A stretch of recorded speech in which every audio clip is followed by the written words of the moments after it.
The air in the city of Oak Haven during the third week of December did not carry the scent of pine needles or roasting chestnuts. Instead, it smelled of exhaust fumes and the bitter metallic tang of an approaching snowstorm. For most people, this was the season of giving, a time of warmth and shared laughter under the glow of fairy lights. But for me, standing on the cracked pavement outside the gleaming glass fortress of Miller's Elite Motors, it was the season of a very specific kind of clarity. I adjusted the collar of my worn, grease-stained denim jacket, the fabric thin against the biting wind. To any passerby, I was just another struggling father, a man whose bank account was likely as empty as the discarded coffee cups rolling across the parking lot. I looked the part of a man who had spent his life under the hoods of cars, rather than in the boardrooms where their prices were decided. This was my camouflage, a deliberate choice made years ago when I stepped away from the family empire to build something of my own, away from the suffocating expectations of the Sterling name. But today, the disguise felt heavy, weighted down by the small, crumpled piece of paper clutched in my calloused hand. It was a receipt for a toy, a vintage-style die-cast car, the only thing my 7-year-old son, Leo, had asked for this Christmas. I had walked into the dealership's boutique gift shop an hour ago, hoping for a simple transaction. Instead, I had been met with the predatory grin of Marcus Thorne, the dealership's top-performing sales manager.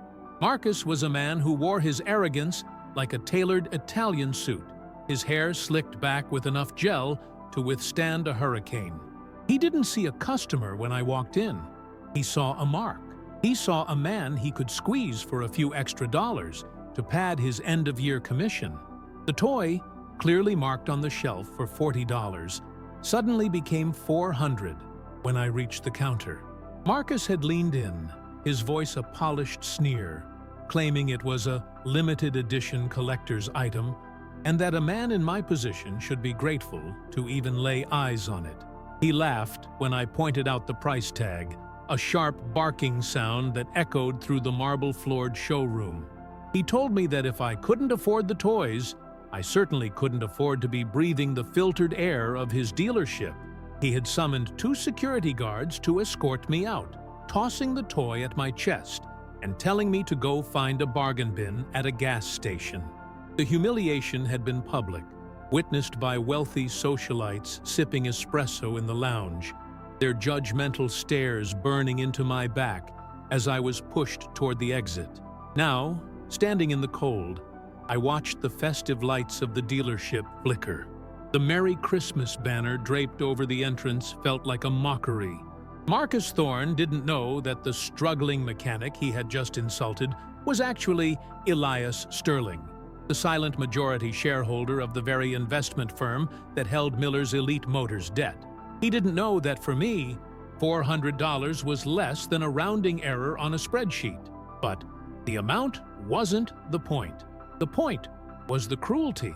The point was the way he used the holiday season as a weapon to make a man feel small in front of his peers. He thought he was the king of this glass castle, but he had forgotten that castles are built on foundations that can be dismantled. My phone buzzed in my pocket. It was my lawyer, Sarah. I answered it without taking my eyes off the showroom window, where Marcus was currently shaking hands with a man in a tuxedo, likely closing another deal built on lies. Elias, Sarah's voice was crisp and professional. I've reviewed the portfolio for the Oak Haven acquisitions. Miller's Elite Motors is indeed on the list for the aggressive buyout phase. They've been struggling with liquidity issues for months, and the primary owner, Mr. Miller, is looking for an immediate exit before the new year to avoid the tax hit. Why the sudden interest in a mid-sized luxury dealership? I leaned against my rusted truck, the contrast between my vehicle and the Ferraris behind the glass being almost poetic. I told her about the toy.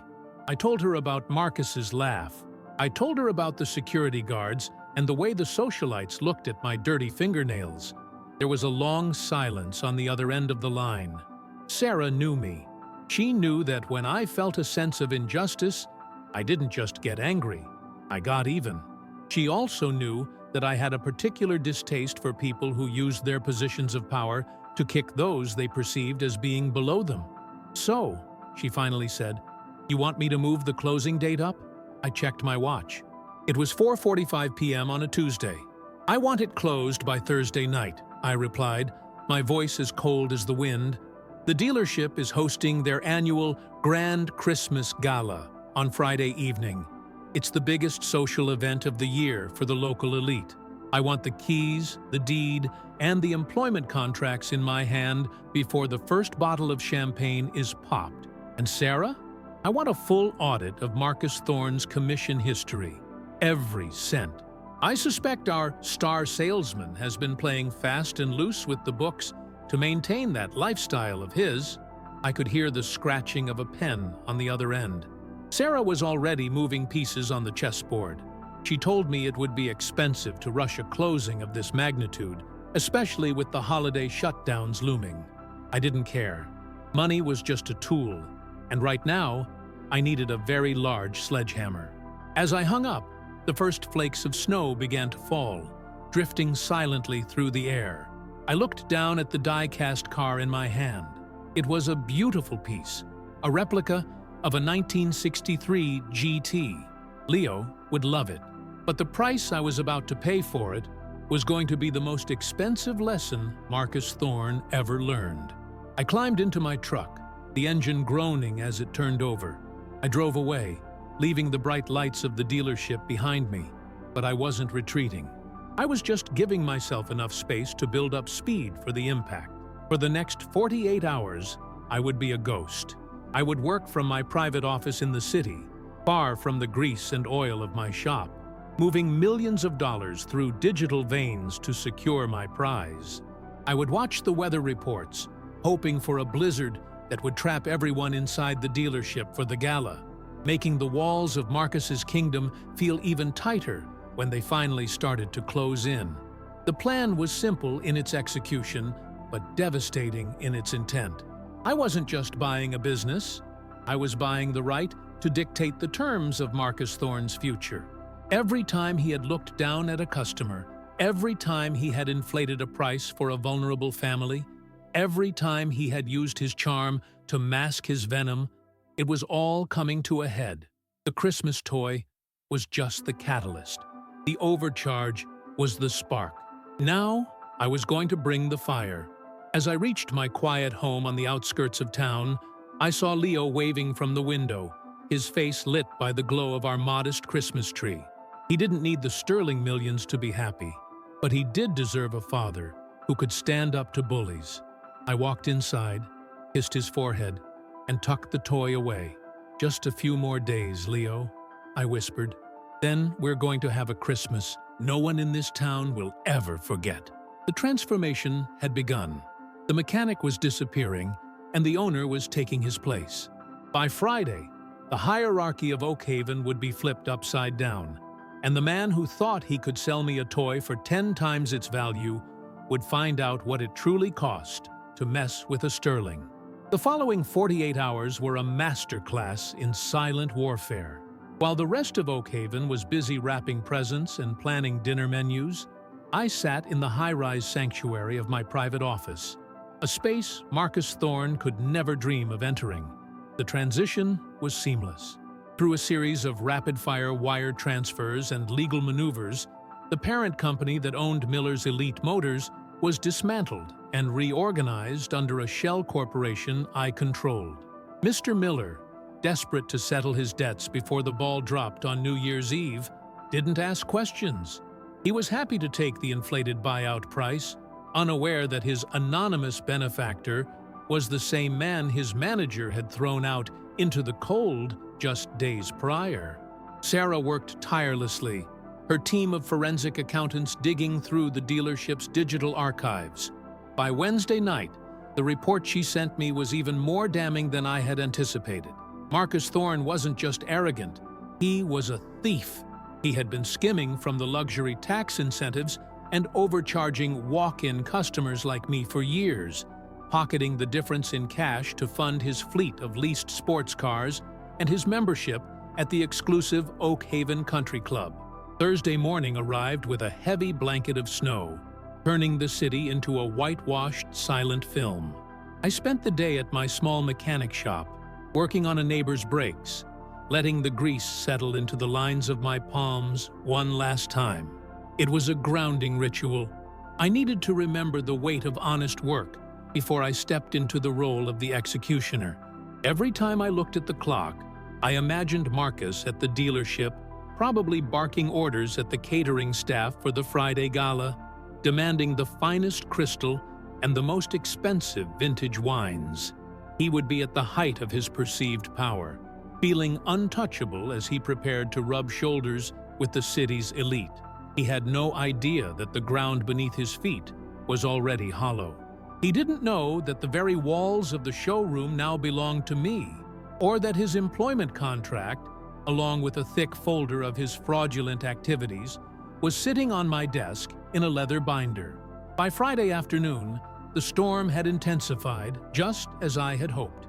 The winds howled across the Oak Haven Valley, trapping the who's who of the city inside the warm, opulent confines of Miller's Elite Motors. The grand Christmas Gala was in full swing. I watched from a distance in my truck, seeing the shadows of people dancing behind the frosted glass. I saw the flash of cameras and the sparkle of diamonds. I took a deep breath and reached into the back seat, where a garment bag hung. I stripped off my work clothes and donned a tuxedo that cost more than Marcus's entire monthly commission. I scrubbed the grease from my hands until they were raw, then slid on a watch that was a family heirloom, a piece of the Sterling legacy I rarely touched. When I looked in the rearview mirror, the tired mechanic was gone. In his place was a man with cold, predatory eyes and the bearing of someone who owned the air everyone else was breathing. I pulled my truck into the VIP valet lane. The young valet looked at my old vehicle with disdain, but when I stepped out in my tuxedo and handed him a $100 bill, his jaw dropped. I didn't say a word. I walked toward the entrance, the heavy glass doors swinging open as if sensing the change in ownership. The heat of the room hit me, along with the scent of expensive perfume and pine. The room was packed. People were laughing, drinking, and admiring the rows of gleaming luxury vehicles that served as the backdrop for the party. And there, in the center of it all, stood Marcus Thorne.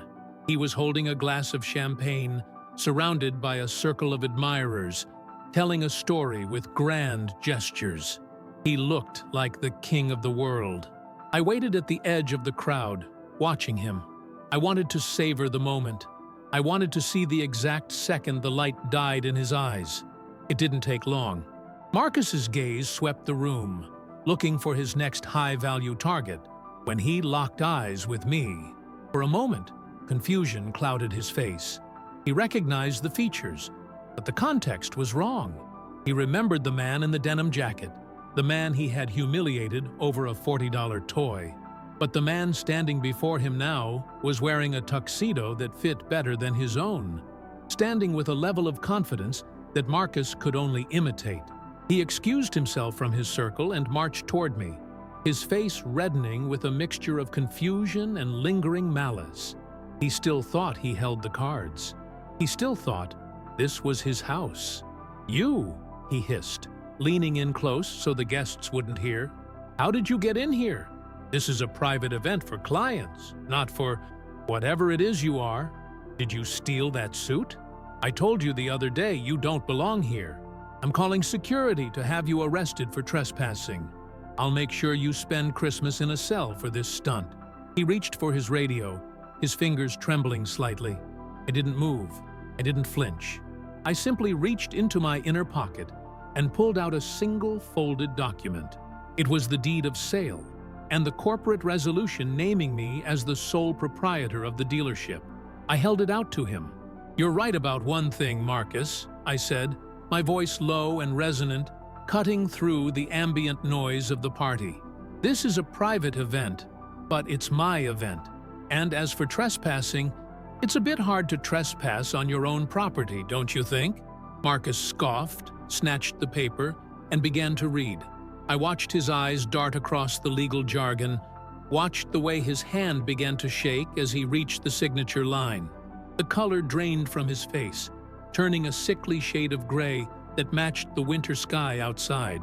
The Sterling name at the bottom of the page hit him like a physical blow. He looked up at me, his mouth hanging open, the arrogance vanishing to reveal the coward underneath.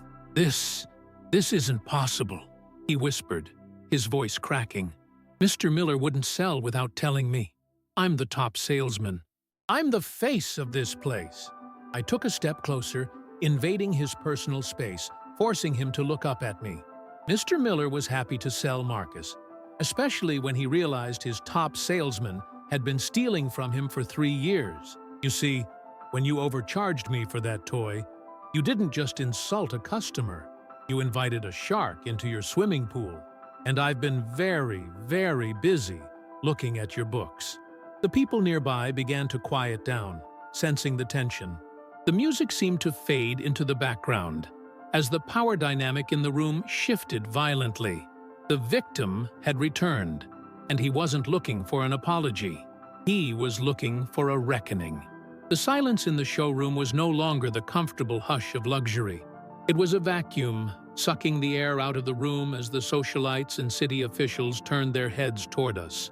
Marcus tried to regain his footing, his eyes darting toward the security guards he had used to humiliate me days before.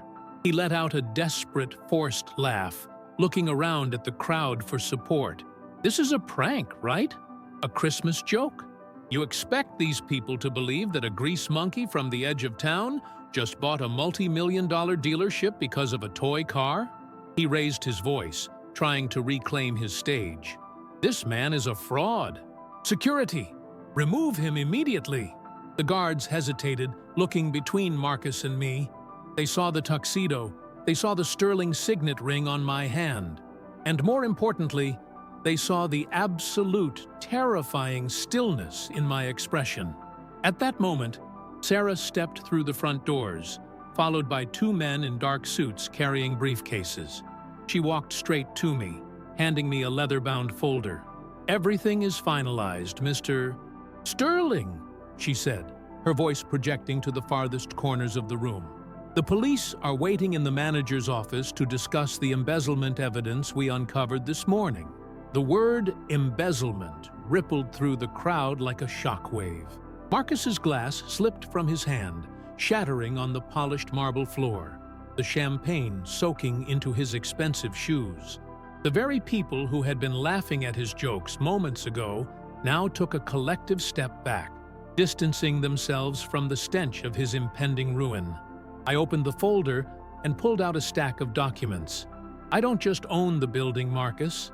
I own your career. I have the records of every inflated invoice, every luxury tax you pocketed, and the specific footage of you altering the price of a child's toy to satisfy your ego." I turned to the crowd, raising my voice so every person who had looked down on me on Tuesday could hear me now. "This man represents everything wrong with Oak Haven. He thought that because I wore a denim jacket, I was invisible. He thought that because he had a title, he was a god. But tonight, the hierarchy changes. This isn't just a change in management, it's a cleaning of the house." I looked back at Marcus, whose knees were visibly knocking. "You are fired, Marcus.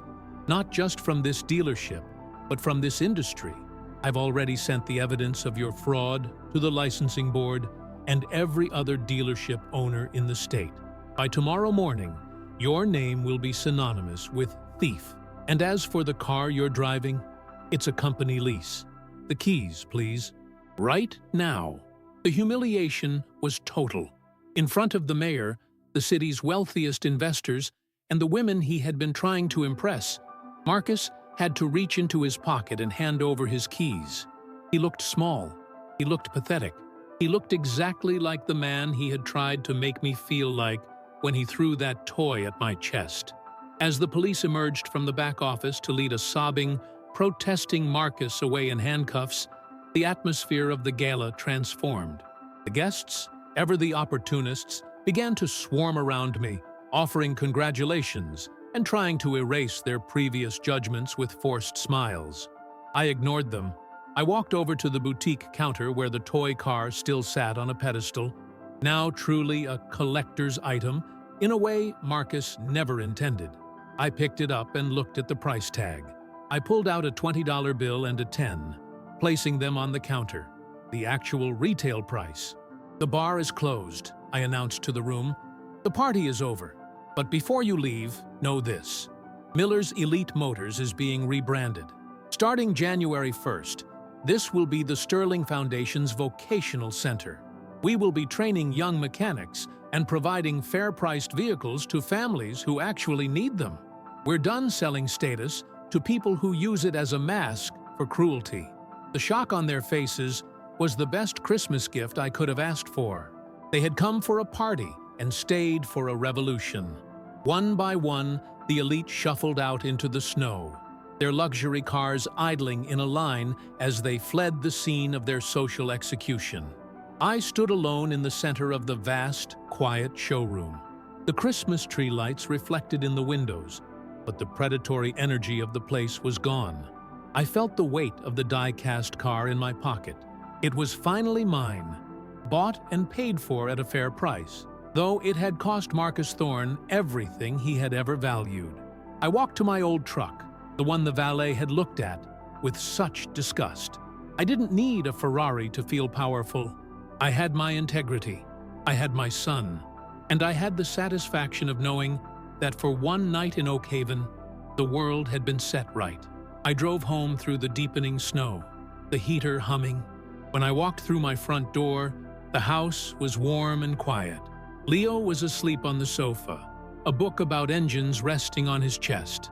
I knelt beside him and placed the toy car under the tree, right at the front, where he would see it first thing in the morning. I didn't need to tell him about the dealership or the gala or the man in handcuffs.